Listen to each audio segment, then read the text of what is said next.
his mission in his life is Vishnu Sahasranama, to spread, propagate Vishnu Sahasranama. Vishnu Sahasranama, that is Mahabharata. Mahabharata is called as Panchama Veda. It is called as fifth Veda. Fifth Veda, it is not just because it has more than 100,000 verses, but it has primarily two sections. One is Vishnu Sahasranama and one is Bhagavad Gita. Vishnu Sahasranama was sung by a devotee towards in praise of the Lord. Whereas in Bhagavad Gita is an instruction by the Lord to the disciples. It goes hand in hand. Bhagavad Gita has 18 chapters. 18 chapters is called as different yogas, different types of yogas. He is here today to talk about different dimensions of yoga. Yoga is not limited to swinging your arms and legs, but much beyond that one.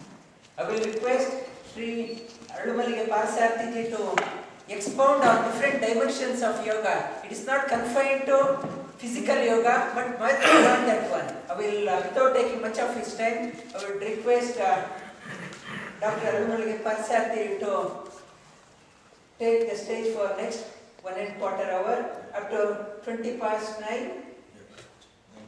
9:20. Thank you very much.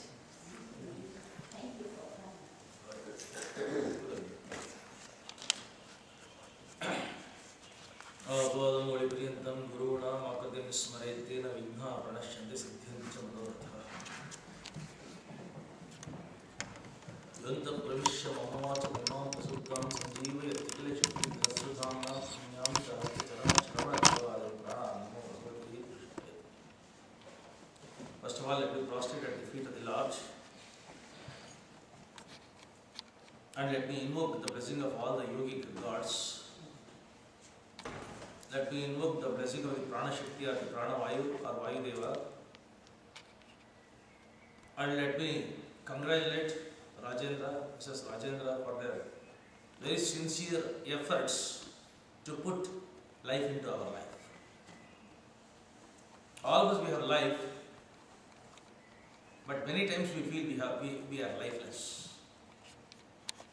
Putting life into life is yoga. Putting interest into life is yoga. Putting delight into life is yoga.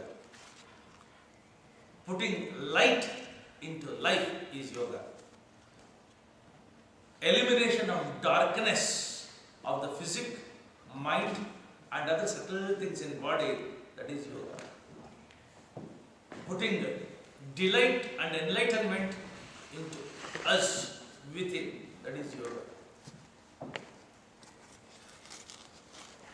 Yoga, of course, most of the yoga teachers and the yogic concepts who are actually teaching that, they start off with the asana and most of the students also end up with the asana. But yoga is developing 3 times to 10 times more potential for your personality. You have tremendous power. You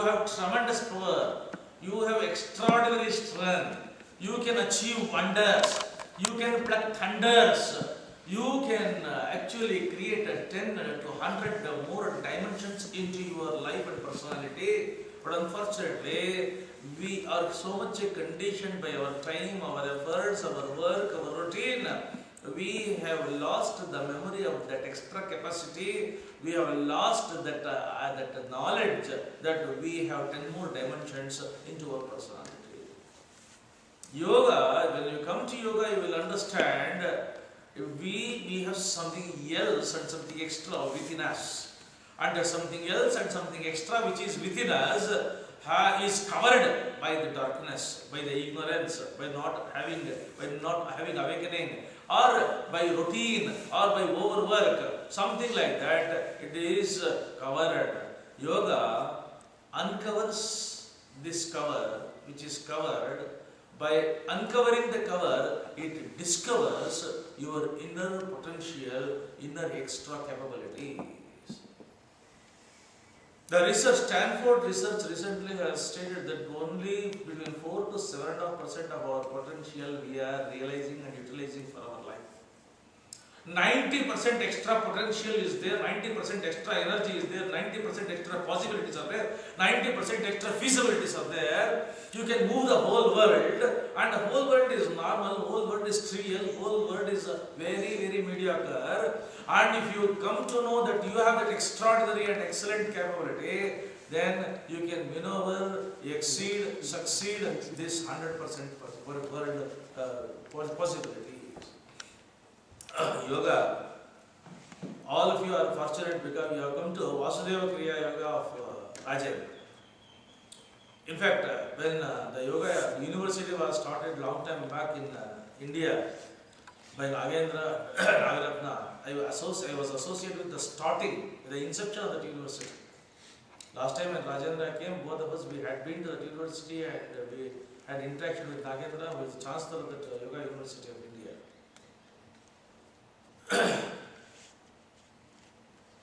You are lucky to have come to Nagendra because Rajendra has already completed 50 batches experience there, and much more than that, he has got the wisdom of what to tell to you, what to impart to you. It is not mere asanas. You have got this Annamaya Kosha, what is called as the body. Most of the yoga schools end up with the body beautiful and body bountiful. And most of the advertisements in the world also ends up with body beautiful and body bountiful. 90% of the sales, promotion and publicity activities in the whole world, billions and billions of dollars is spent on the publicity, sales, promotion, advertisement for body beautiful and body bountiful. Very, very few people realize that beyond the body there is something called as Manomaya Kosha, the mind. The Pranamaya Kosha, the breathing. The Vijnanamaya Kosha, the intellect. The body is controlled by the mind. Mind power is a power, supreme power. But mind is controlled by prana. So the intellect, the mind, the prana, everything has to be coordinated. So a harmonious and happy blending of all these sheets, the Annamaya Kosha, the Pranamaya Kosha, the Manomaya Kosha, Vijnanamaya Kosha, and Anandamaya Kosha. The happy and the harmonious blending of all that is called as yoga. That means to say, very, very ordinary people we are, but we have to improve our resistance and immunity levels. So the yoga starts with that. Secondly, we have to increase our flexibility. A muscle flexibility, the momentum flexibility, the easy movability, the adaptability, accessibility, all that automatically enhances with the yoga. And yoga gives you a type of increased digestive firepower. Increased digestive fire. What is called as digestive fire within us? Whatever you eat is completely crushed there, processed there. Much of that will be actually given as the pushti or tushti or the strength to the body, and tyajya will be just going out. But the power to digest whatever you have eaten is a very crucial point in the health of any person for the matter, and yoga gives that extra digestive power by increasing the flame potential of the digestive fire. Digestive fire has got the flame, and the flame potential is enhanced by doing the yoga. And just 2 years, 1.5 years back, I was in Florida, and one of my friend, Mr. Balram Agarwal, who is now the chairman and chancellor of Hindu University of America, Florida, he took me to one of the sessions organized by Deepak Chopra. So for the whole day I was with Deepak Chopra, and in the interval, the intermission, This Agarwal introduced me to Deepak Chopra and he developed a lot of fascination. I presented my English books to him in series also. And then he narrated a small incident which I would like to share with all of you. He was working as a super specialty medical doctor in a Boston super specialty hospital. He was earning a lot of money also. But as a doctor, he observed very closely all the patients who were coming in. They were given a number and they are processed through, and the machines start actually diagnosing them. Machines will do analysis, machines will write the reports, machine will give the report. The whole thing is so mechanical, it is so much automated and completely electronically controlled systems. The humanness and the human touch of the doctor as well as the patient, that completely out. Just like any commodity, any article, any jada padartha, the patient was taken in and is processed through an input and processing and output. As a result, when a human being comes, the human touch is lost. So even though he was earning a lot of money and it was a super specialty, very famous hospital of Boston, super people, still he developed a type of disenchantment, the whole system working there. Then he narrated a small incident to me. December, one month he took off from US and he came to India along with a Pakistani doctor who was a very close friend of him. Both them, they were there in Delhi talking to their close friends and they went to Calcutta. And in Calcutta, one person told him, you have to meet a doctor here and his name is Dr. Triguna. You have to go and meet him.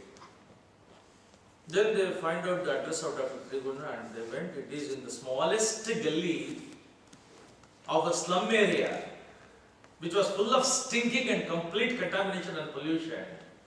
And Deepak Chopra and his Pakistani friend, they went in that gully, the small byline, and covering their nose, just full of stinking, came near the smallest hospital that was run by that medical doctor called as Triguna. He was an Ayurvedic doctor. He was practicing yoga in the morning times, and the afternoon and in the evening he was practicing the Ayurveda. And when they came to the hospital, more than 300 patients were sitting there, and in the hand of each patient there was a token number. And there was only one compounder for the whole hospital, and when Dr. Deepak Chopra and his friend went, compounder came out and he handed over the token numbers to them also, 351, 352. Then Deepak Chopra told, we don't have time to wait, each patient is taking 5 to 10 minutes, we don't have time. They said, this is a system here. Then Deepak Chopra called the compounder and told him, they are not come for any treatment, they just want to introduce and give some gift to the doctor who is serving such a poorest of the community is serving. So they want to give a gift. Then he went and doctor, I was convinced, the doctor told, okay, only 4 minutes time I give, let them come.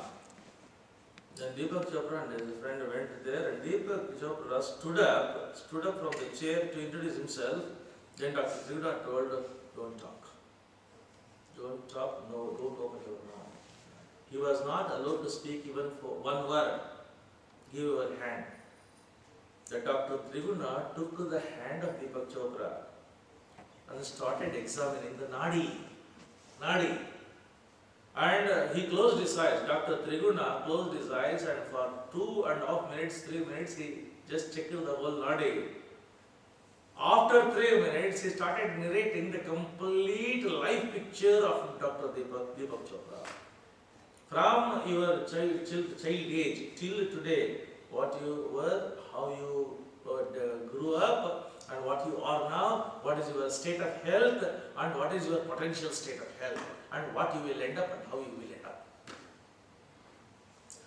Deepak Chopra was taken aback and he did not believe till that particular day in India there is such a system. He knew, but he did not have belief and faith. And for the first time, this doctor who is just taking 1 rupee, 2 rupee from the ordinary patients and serving them so much, and he has got some tremendous knowledge.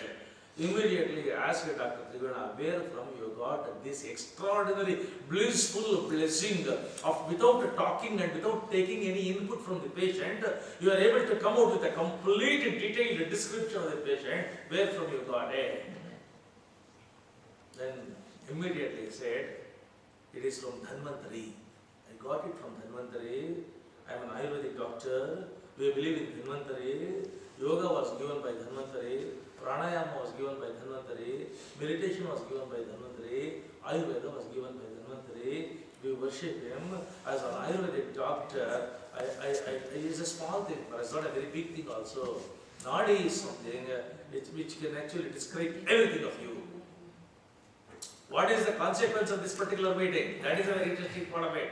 Then Deepak Chopra told me, that was the beginning, that was that triggered tremendous interest and zeal in me about the Indian Ayurvedic and yoga systems, and that was a turning point in my life. Then and there I decided and determined I am off. I cut off my links with the Boston Super Specialty Hospital, and I was able to convince this Dr. Triguna to come with me to America. Then with a terrific difficulty, he told that my life is to serve these poor people, don't drag me there. But I was able to convince him, and he agreed, and I took Triguna to America. He said, I brought Triguna to America in the industrial corridors of New York, in the political corridors of Washington, in the Hollywood corridors of Los Angeles. I was able to take Dr. Triguna, and without talking to anybody, just by having the nadi of those people, he was coming out with extraordinary information about their own past, their own present, their own potential, and their possibility of future. And what is the consequence of that? Within the next 6 months, both of them were able to start wonderful and beautiful, a great Ayurvedic hospital in San Diego, California. They started up, and Triguna became the chancellor.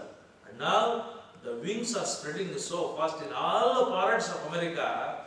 The yoga is back. Yesterday I was telling the $200 billion industry. Yoga has become $200 billion industry. Any number of journals are there, magazines are there. Everywhere it is a meditation. A very cross and a very sector in every road, every street, every drive in America. You got yoga classes. People are realizing the significance of it. And in yoga, there are many dimensions for it. Most of the yoga schools start up with asana, end up with asana, the physical postures. But ultimately, your prana, your life, and ever your success, your achievement depends upon your ability to breathe properly, breathe in. And it's not merely breathing, it is your mental capabilities and mental potentials that matters a lot, and the mind-body equilibrium is more important. This yoga practice, that I have just gone through the detailed concept that has been developed by Rajendra. He has developed what is called as Vasudeva Kriya Yoga. It is the very harmonious blending of this body-mind equilibrium. Understanding the concepts of life is more important. That's why you were telling not merely about the asana. Physically, you must have the flexibility, adaptability, mobility, and reflexes, reactions. All these things are absolutely essential. But the mental reflexes, that is most important. Alertness is most important. Attentiveness is most important. Cautiousness is most important. 24 hours ever vigilant is most important.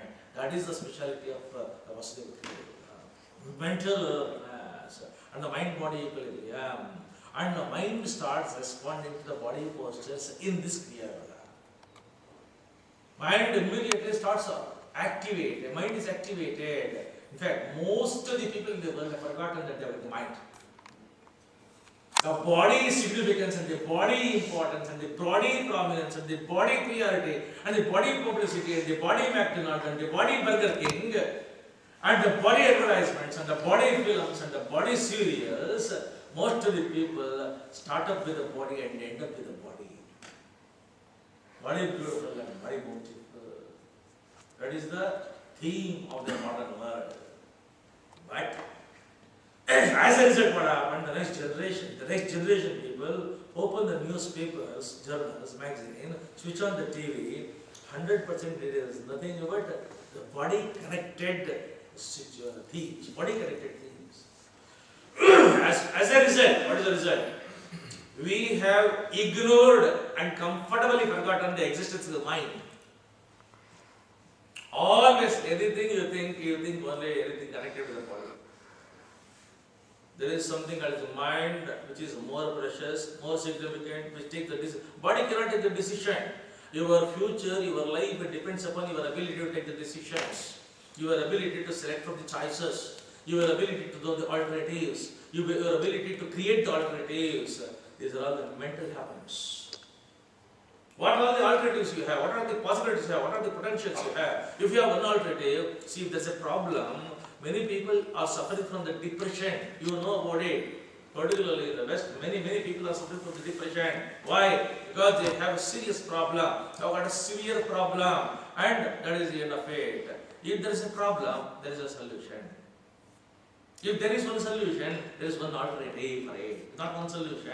If there is a solution, there is an alternative. If an alternative is available already, you can create another alternative. And you have so many alternatives. And you have to develop the mental strength and mental power of selecting the best alternative among the available alternatives. And all that is a mental activity. Why this depression? Because we don't know about it. If there is a problem, there must be a solution. So you need not be disheartened. You need not be disappointed. And the world is so huge. Why the hell that you have to lose your life? Unfortunately, many people are becoming sick, they are becoming disappointed, they are becoming frustrated, they are becoming depressed, oppressed, suppressed, and undergoing treatments, operation, everything.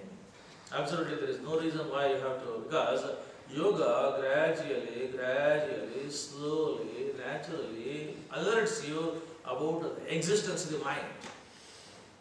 One of the greatest benefits of yoga is in the din and roar of the modern market system, in the din and roar of the modern market economy, when every one of us comfortably have ignored and forgotten the existence of the mind, and the whole world is oriented and concentrated and focused only towards the body activities, yoga system provides you wonderful trigger. It ignites you towards the awareness of the mind that's existing. And now you start minding your mind. You start minding your mind, you start finding your mind, and it reminds your mind. And if you mind your mind will mind you and your future. So mind your mind and your mind will remind you about your future. So if you mind your mind will mind you and your future. And where from the mental strength comes in? Now this Vasudeva Kriya Yoga, he has actually created such a fantastic concept. Mentally you have to become strong. Mentally you have to develop stamina, mental alertness, mental reflexes, mental reactions. That comes from the yoga. And what is called as built-in air conditioning system working in every person. Built-in air conditioning system working in every person. In Bhagavata and many places they give this description. Built-in air conditioning system. We are breathing through the nostrils of the nose.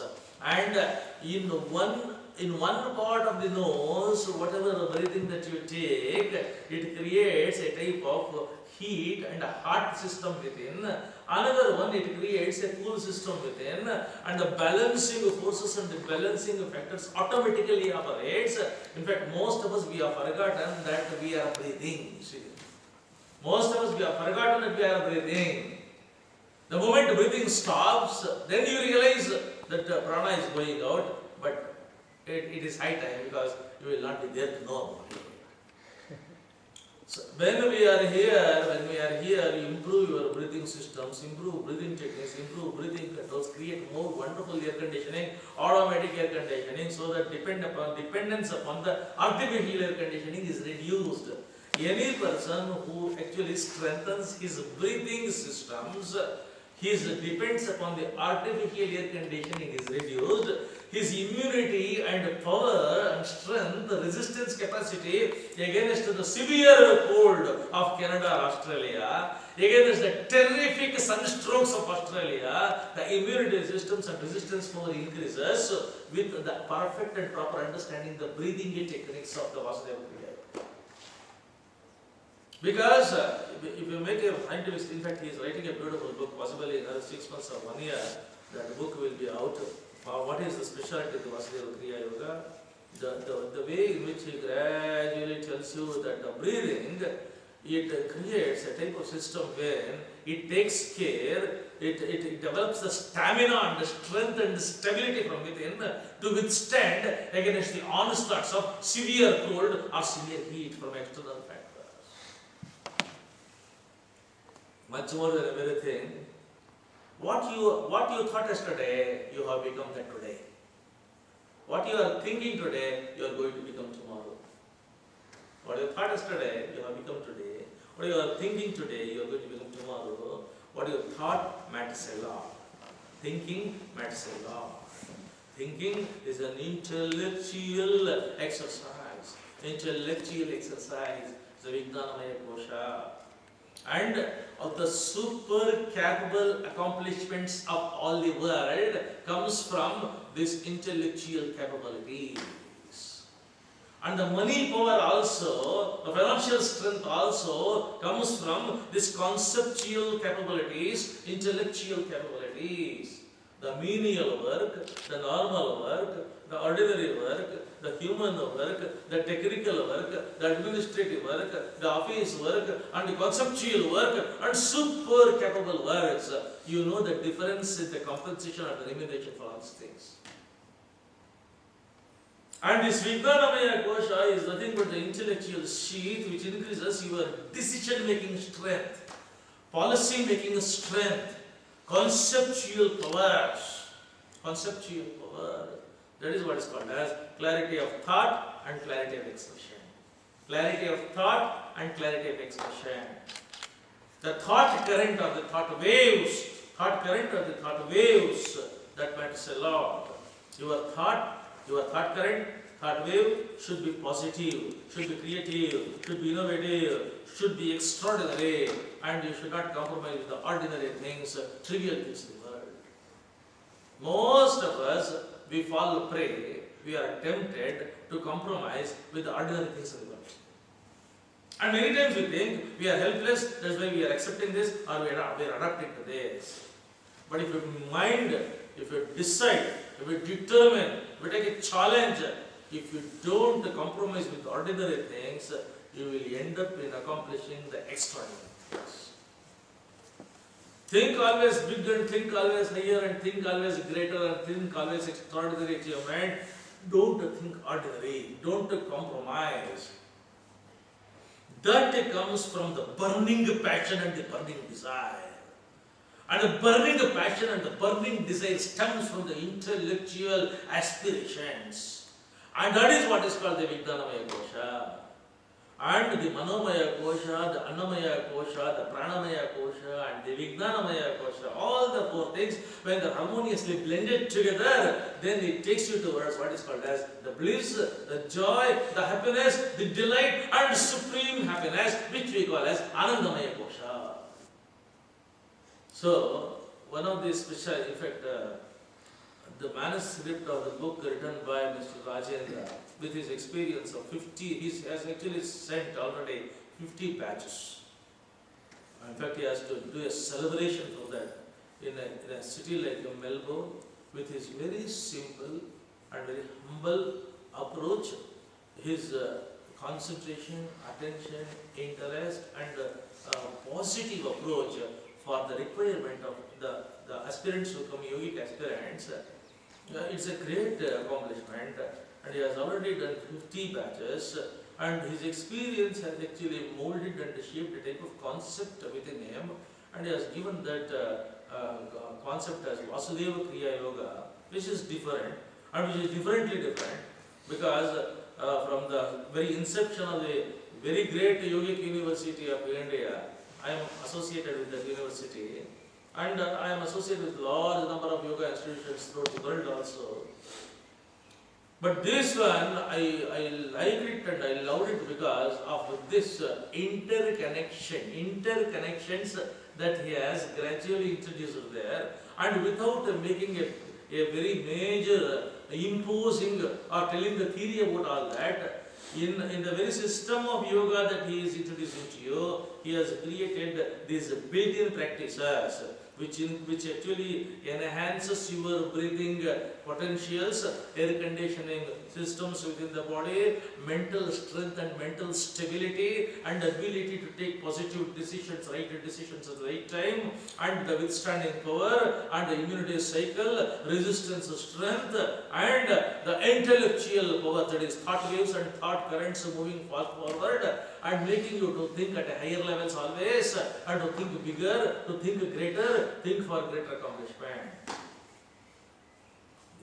You are in all of you are in Australia, and it has got a global exposure, and you have the reach and access to every part of the world. If you think great, you can reach top heights.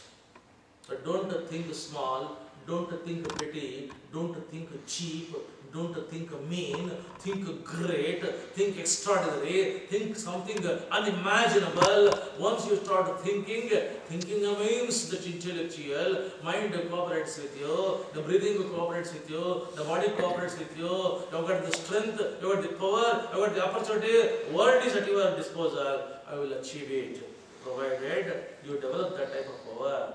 When all these things comes, he says, when you are detached from all vulgar things, vulgar thoughts, obscene things, if you see obscene things and vulgar things, it is anti-yoga. It doesn't work. In yoga, the mind control, the self-discipline, it gives you self-confidence. Generally, you will not be able to sit like this on the floor, generally. But when you come to yoga for 2 hours like this, you will sit without having experiencing the pain.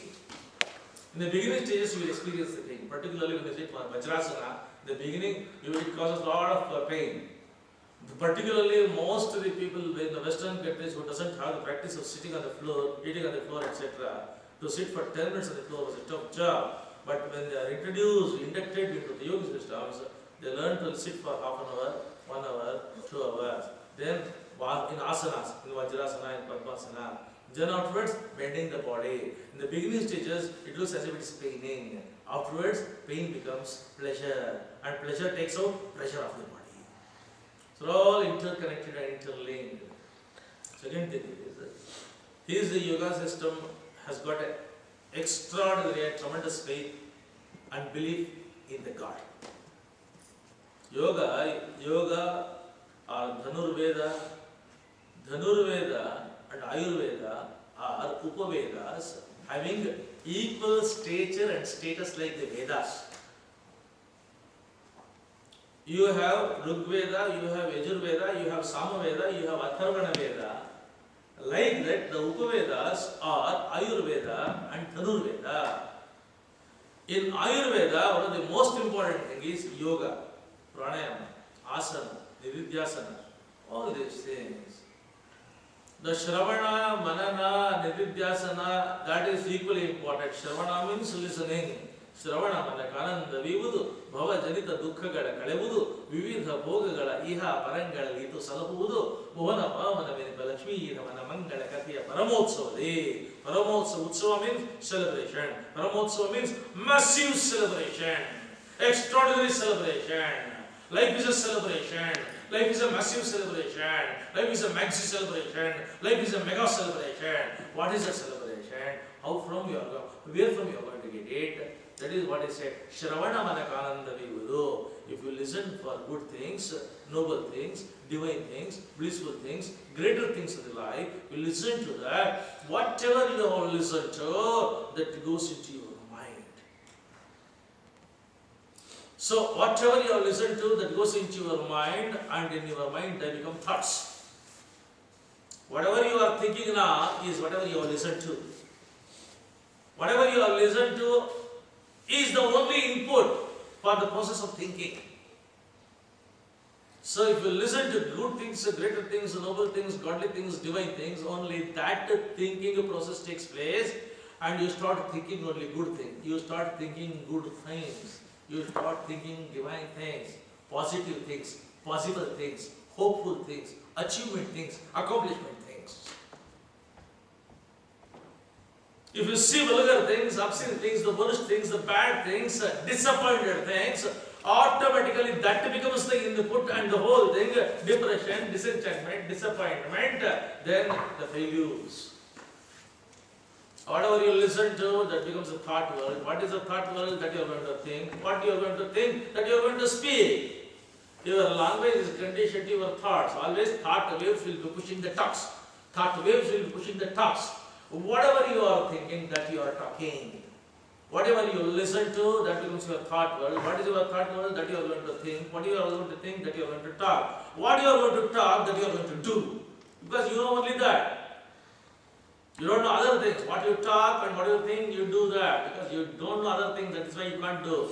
So what you do, that you have talked, that you have thought. So what you listen, you think. What you think, you talk. What you talk, you do. What you do, you tend to repeat it. What you tend to repeat, it becomes your habit. What becomes your habit, it becomes your character. What becomes your character, that becomes your nature. What is your nature? That is your feature and your future also.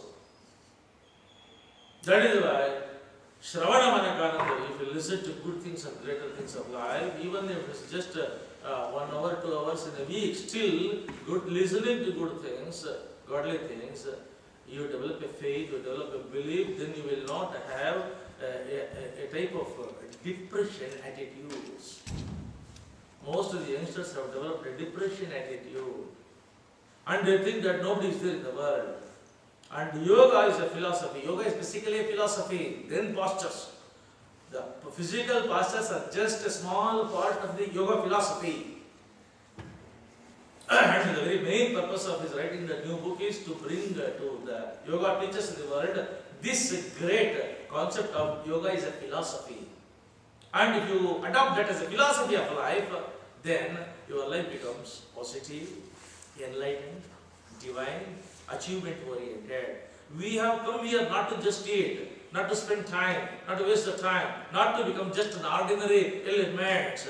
If you have come here, become extraordinary, become something thunderous, become something unimaginable heights of the potential of the modern world. Reach to those heights, and that calls for a strong mind, a strong body, a strong willpower, determination, burning desire, and these are the hallmarks of this Vasudeva Kriya Yoga. And another important thing is, Ananda Maya Kosha, this body has come for smiling, happiness, and giving happiness to others. Ananda means happiness.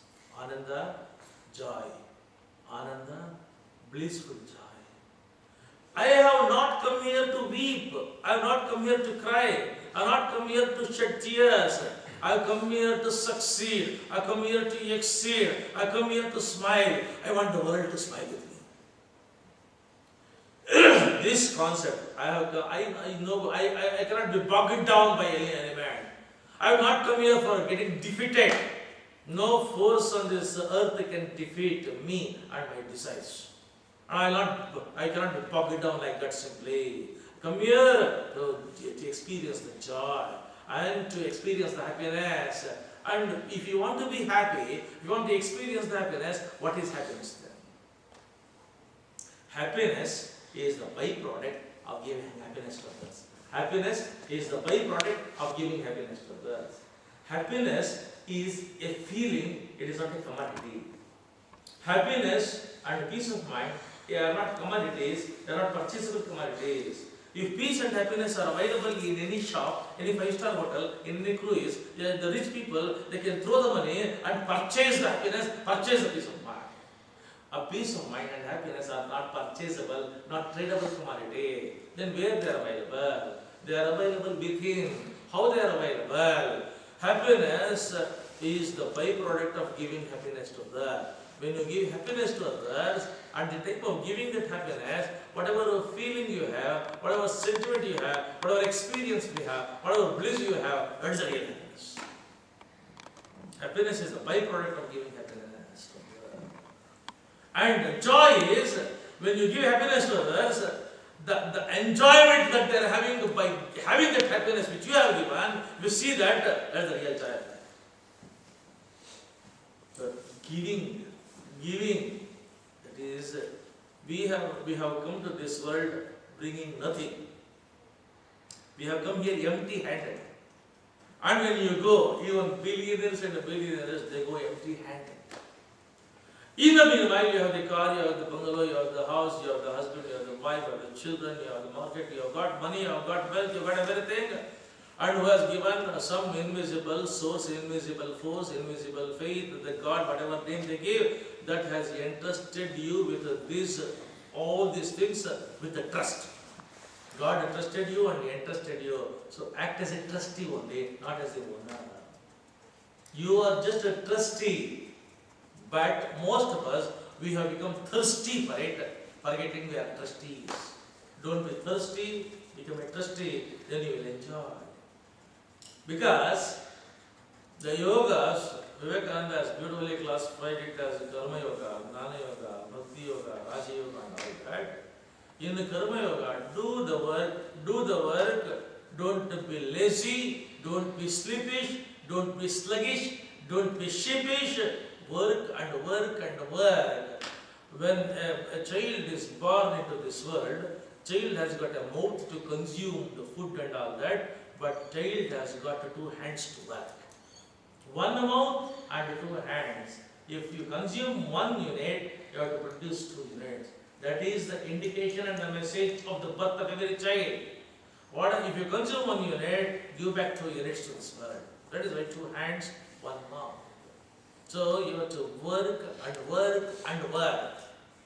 And you have to develop the work concept and work culture in such a way that work should become as natural as a game, as natural as a play. Work should not become a pressure. Work should not cause tension. Work should not cause anxiety. And if the anxiety and tension is the result of the work, then you will end up in having the physical and mental problems and diseases. Adi and Vyadhis. Karma Yoga tells you to do the work, to do the work, to do the hard work, but without any expectations. In that, there is further classifications. Sakama karma, nishkama karma, sakarma, vikarma, akarma. So many things are there. But our ancient forefathers have told us, whenever you do a job, don't expect anything. Whatever you have to get in this body, in this life, in this janma, nobody can take it away. And whatever you are not supposed to get in this body, in this janma, howsoever influential you are not going to get it. Whatever is the sankalpa of the God that you have to get in this janma, nobody can pluck it, you are going to get it. Unnecessarily, don't be tensed up. Whatever work you do it naturally, do it calmly, do it peacefully, do it positively, do it progressively. Go on giving the double the capability. Don't expect anything. Nishkama karma is the best yoga. So yoga means if somebody says, I am practicing yoga, I don't know what work I say. Real working is the result of the good practice of the yoga. That is the karma yoga. But if you just go on doing the work, it doesn't end up anything. Ultimately, you need a faith, you need a source, you need a solace, you need a consolation. And everybody needs solace. Howsoever rich you are, when you go to the bed, you need some type of soothing, healing solace. Where from the solace comes in? It cannot come from other person because equally everybody has got problems. And if you want something from another person, whatever they have, only they can give that. If I have $100, I can give $100 to you. If I don't have $100, I cannot give $1,000 to you. So if you go to others to get something, whatever they have, they give. What is it they have? They have problems. That is why the concept of God has come in India, because if you depend completely on the people, whatever they have to give that, and they have problems, they have diseases, they have agonies, they have tension, they have objection, they have obstruction, and they are undergoing harrowing experiences. If you go to them, they will share the truth only.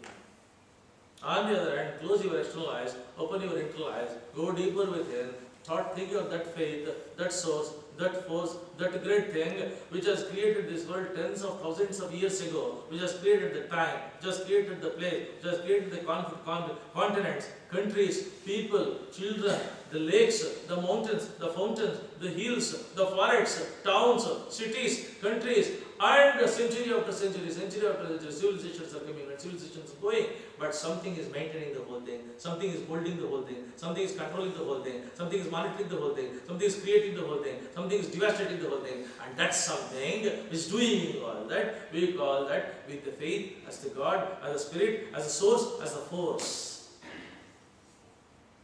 And when it has created everyone and it is there with everyone, it has created me and it is there in me also. And having the faith in that source, that is the exploration towards that, search towards that, and moving towards that is the spiritual anveshana. We call spiritual anveshana, spiritual exploration, understanding the philosophy, and once you understand, enlightenment. So this Vasudeva Kriya Yoga, since possibly this is the 6th or 7th visit of mine to Australia, when he started off his yoga, Mr. Rajendra and his wife, I was here.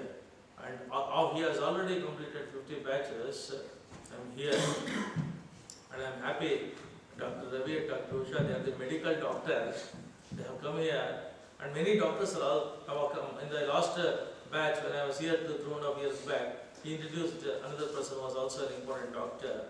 All the medical doctors of the world, they have realized the significance and the importance of the yoga. Yoga gives you the focus for the day. Yoga gives you the concentration power. It enhances the concentration power. Yoga gives you a type of compassion, sympathy, kindliness, understanding, care, concern for others. These are all human touch, human dimensions of yoga. And yoga gives the most important and positive benefit of yoga, which I have understood is, first thing after learning the yoga, you get coolness, calmness. All of us, we have developed irritation over a period. We get angry easily. We get wild. And we take the shelter under the banner of Wild West. We are in the Wild West, that's why we are wild. Wherever you are, physically your temperament matters a lot. In fact, you can convert the whole West into peaceful West with your power, with your zeal. So, you be peaceful within you and with you. You will be cool and calm. The best decisions are taken not with the agitated mind, but with a cool mind. And the best life and the best future comes out of the best decisions, which are the turning points. All the great administrators and executives in the world, all the greatest industrialists in the world, all the greatest scientists and achievers in the world, they have become the greatest industrialists, greatest achievers and greatest scientists because of the cool thinking, calm thinking, peaceful thinking, which helped in taking right decisions. Decisions are not taken by the hand. Decisions are not taken by the hair. Decisions are not taken by the nail. Decisions are not taken by the body. Decisions are taken in the mind. The best decisions comes from the best minds, and the best minds are the cool, calm, balanced, beautiful minds. So Vasudeva Kriya Yoga helps in actually developing, improving, molding, shaping that cool, calm, poised, peaceful, balanced mindset. And it reminds you that you have got the mind. Most important thing that I always insist, we forget in this terrific crowd, the mall culture, everything is body culture. Mind culture has to come, intellect culture has to come, breathing culture has to come, real culture has to come. You have to become cultured, refined. Any person who is a cultured person, his thought pattern is different. He cares for the world, he cares for the others. Cultured person. But before you care for others, care for your body, your future, your life. So these are all the benefits of yoga, but ultimately, if you submit and surrender to that particular force and source which has given everything to you, That is called Bhakti Yoga. There is something, I call it as God because I believe in the God, and God has given everything to me. I am a very humble person, ordinary person, having nothing and having no knowledge. Even today I have no knowledge. But He has made me to move from country to country, country to country. I have gone to many, many universities, topmost universities in the world. I have addressed there, and every time and every minute and every second I am experiencing and feeling the presence of God within me. It is my humble submission, I will tell you. It is not out of arrogance or the pride and telling I am humble presence. Wherever I go, topmost universities, I speak to the professors, internationally acclaimed professors I speak to. But simple thing is, I believe in God, and I don't mince words also. I don't make a show off, and I unnecessarily I need to project myself wrongly. I'm a firm believer in God. I submitted to the God. I surrendered defeat to the God. I think of God. I speak of God. And many people will ask, what is the secret of your health? You live in such a cold seasons, in terrific heat seasons, hot regions, cold regions, and you go and nothing happens to you. And I move with the people, I get along with the people, I mix with the people, I talk to the people, I take the people, I get the people, I grasp the people. My interaction with the people of different nationalities, different creed, all that is happening because I am very aware that God, that source, that force, that God is actually triggering in me all that is strength and courage. So my firm belief is, if you also think of God, then you will not be an orphan. There is someone for whom you can depend upon. The most reliable, the most dependable elderly person within you is your own God. And you surrender to that God, submit to that God, think of that God, but the second thing, that itself is Bhakti Yoga. Raja Yoga is the asanas and the pranayama and the meditation and yama, niyama, whatever you are doing, Ashtanga Yoga, all that comes under the Raja Yoga. Gnana Yoga is what is the thing that is controlling the whole world? It is not a muscle power. If the moment you go out, gyms, 24-hour gyms, fitness centers everywhere. In India, I am afraid. Nowadays, the craze for fitness centers in India is so terrific. Every lane and lane, every street and every drive in India, every town, every village has started the fitness centers, physical centers, gyms. Gyms will increase the muscle power. But the final power of a powerful personality, it doesn't stem from muscle power only. It comes from the mental power, it comes from the breathing power, it comes from the control power within, it comes from intellectual power, conceptual power. That is where the difference between the fitness gym and the yoga center. Yoga center provides you the happy and harmonious balance between the mind and body, mind-body balance, breathing and body balance, thought and the physical reflexes balance. Your physical reflex and the thought should have coordination and harmony.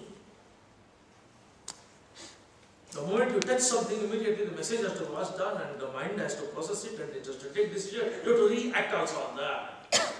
And this reflex reaction capability increases in the muscle of Kriya Yoga. With these words, I will continue the next week because I have studied Iyengar's Yoga, Bikram Yoga, and various other friends of mine who have written a lot of yoga books. But I was taken very much by his approach to yoga. Rajendra's approach to yoga is a godly approach, divine approach, philosophical approach, and conceptual approach. I have told one thing, who is getting more money in this world? People who are doing the physical work, manual work, muscular work, technical work, wiring work, plumbing work, then office work, administration work, driving work, then the chairman, managing director, general managers, conceptual work who are not doing any of these things. Above them, policy makers, that's all called as conceptual. And this Vasudeva Kriya Yoga develops powerfully that conceptual frame of mind. These few words, I congratulate Rajendra, his wife and Amrut for consistency, continuity, putting life into our lives. And I must congratulate every one of you for having taken the opportunity provided by him. And another thing I have to tell you, whatever little fees that you are paying and whatever money that he is earning from yoga, $1 he is not using it for personal consumption, the family consumption. Back home in India, for the poor people, poverty-stricken people, for the people who need the yogic treatment, he is spending all that. And most of the people who come to India are taking 1 month leave. They go for honeymoon, picnic, all India tour, Nepal tour, all that. Every time when he comes, he goes to Central Jail in Bangalore. Every day he goes to Central Jail in Bangalore. For all the prisoners who are imprisoned there as the jail mates, he teaches the yoga, he teaches the breathing practices, and gradually, slowly, indirectly, invisibly, he brings home the fact that this is the bad path, good things of life, great things of life, positive, bright things of life, divine things of life, that you have to inculcate. Many people, after going through that 1 month exercise that he gives, after coming out of the jail, never looked back towards those things. They have become converts positively. It's a great achievement. That has become possible because of his belief in yoga and practicing yoga. Both he has. So I congratulate him on this occasion. Also thank my friend Arvind Joshi who is here, and my very close friend Dr. Ravi Shetty and Dr. Usha, who are very close and patrons of all my venture.